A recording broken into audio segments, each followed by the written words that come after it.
Hello.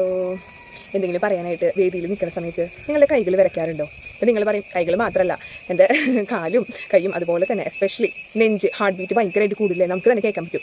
Laptop അത് ഭയങ്കരമായിട്ട് പടപടപടപടാന്ന് പറഞ്ഞിരിക്കുന്നത് കേൾക്കാം. ഇതെന്തുകൊണ്ടാണ്? വേറെ ഒന്നുമല്ല, സ്റ്റേജ് ഫിയർ അല്ലേ. എല്ലാവർക്കും ഉള്ളതാണ്, ചെറിയ കുട്ടികൾക്കും വലിയ ആൾക്കാർക്കും ഒക്കെ ഉള്ളൊരു കാര്യമാണ് സ്റ്റേജ് ഫിയർ എന്ന് പറഞ്ഞു കഴിഞ്ഞാൽ.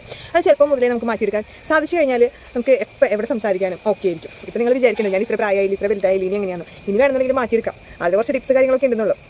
നമ്മൾ ഏത് സബ്ജക്റ്റാണ് സംസാരിക്കുന്നത്, അത് സംസാരിക്കുന്നതിന് മുമ്പായിട്ട് നന്നായിട്ട് പ്രാക്ടീസ് ചെയ്യുക. അതിനെപ്പറ്റി സെർച്ച് ചെയ്ത് കാര്യങ്ങളൊക്കെ നോക്കി അത് കൃത്യമായിട്ട് നല്ലോണം പ്രാക്ടീസ് ചെയ്യുക. നെക്സ്റ്റ് എന്ന് പറഞ്ഞു കഴിഞ്ഞാൽ നമ്മൾ സ്റ്റേജിൽ കയറുന്നതിന് മുമ്പായിട്ട് ഒരു ഡീപ്പ് ബ്രെത്ത്, അത് ഞാൻ മുമ്പത്തെ വീഡിയോയിൽ പറഞ്ഞിട്ടുണ്ടല്ലോ, നമ്മളൊരു മെഡിറ്റേഷൻ പോലെ നല്ലോണം ശ്വാസം ഉള്ളിലേക്ക് വലിച്ചു പിടിച്ച് കുറച്ച് സമയം ഹോൾഡ് ചെയ്ത ശേഷം പുറത്തേക്ക് വിടുക. അങ്ങനെ ഒരു 3-4 പ്രാവശ്യം ചെയ്ത് കഴിഞ്ഞാൽ ഓട്ടോമാറ്റിക്കലി നമ്മുടെ കോൺഫിഡൻസ് തന്നെ വർദ്ധിക്കുകയാണ്.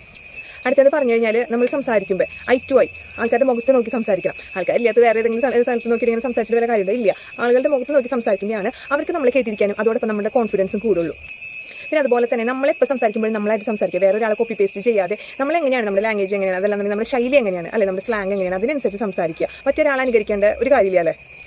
അതുപോലെ തന്നെ നമ്മുടെ വാക്കുകളുടെ വേഗത ശ്രദ്ധിക്കുക. ഭയങ്കര സ്പീഡിൽ അങ്ങോട്ട് പറഞ്ഞു പോയി കഴിഞ്ഞാൽ ചിലപ്പോൾ അവർക്ക് മനസ്സിലാവണമെന്നില്ല. സോ അതുകൊണ്ട് തന്നെ ആ ഒരു സ്പീഡ് കൺട്രോൾ ചെയ്യാനായിട്ടുള്ളൊരു കാര്യം നമ്മൾ ശ്രദ്ധിക്കണം.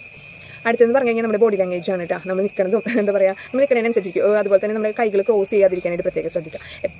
എപ്പോൾ സംസാരിക്കുമ്പോൾ ഇങ്ങനെ കൈകൾ തുറന്ന് പിടിച്ച് അതല്ലാന്നുണ്ടെങ്കിൽ നല്ല രീതിയിൽ സംസാരിക്കാനായിട്ട് ശ്രമിക്കുക. പിന്നെ ഏറ്റവും ഇമ്പോർട്ടൻ്റ് ആയിട്ട് പറയുന്നത് പ്രാക്ടീസ് അല്ലേ. നമ്മുടെ ദിലീപിൻ്റെ ഒരു സിനിമയിൽ ജഗതി എപ്പോഴും പറയില്ല, റൺവേ അല്ലല്ലോ, ഏതൊരു മൂവിൻ്റെ സ്പീഡ് പ്രാക്ടീസ്, അതിൽ പറയും പ്രാക്ടീസ് മുടക്കരുത്. അതുപോലെ തന്നെ ഇതിന് പറയാനുള്ള പ്രാക്ടീസ് മുടക്കരുത്. കൃത്യമായിട്ട് പ്രാക്ടീസ് ചെയ്ത് മിററിൻ്റെ മുന്നിൽ അതല്ലാന്നുണ്ടെങ്കിൽ നമ്മുടെ ഫോണിലോ ക്യാമറയുടെ മുന്നിലോ കൃത്യമായിട്ട് പ്രാക്ടീസ് ചെയ്തിട്ട് വേണം നമ്മൾ ഒരു പബ്ലിക്കിൻ്റെ അടുത്ത് സംസാരിക്കാനായിട്ട്.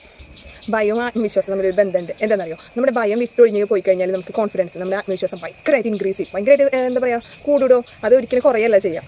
നമ്മുടെ ഉള്ളിൽ പേടിയിൽ ദൂരെ കളഞ്ഞിട്ട് നമ്മുടെ ആത്മവിശ്വാസം കോൺഫിഡൻസ് ഒക്കെ കൂട്ടിയിട്ട് നമ്മൾ മറ്റൊരാളുടെ സംസാരിക്കുക. അതുപോലെ തന്നെ എപ്പോൾ സംസാരിക്കുമ്പോഴും മറ്റൊരാൾ ഹീൽ ചെയ്യാനായിട്ട്, അതുപോലെ തന്നെ അപ്ലിഫ്റ്റ് ചെയ്യാനായിട്ടും, അതുപോലെ നല്ല രീതിയിൽ സംസാരിക്കാനായിട്ട് ശ്രമിക്കുക.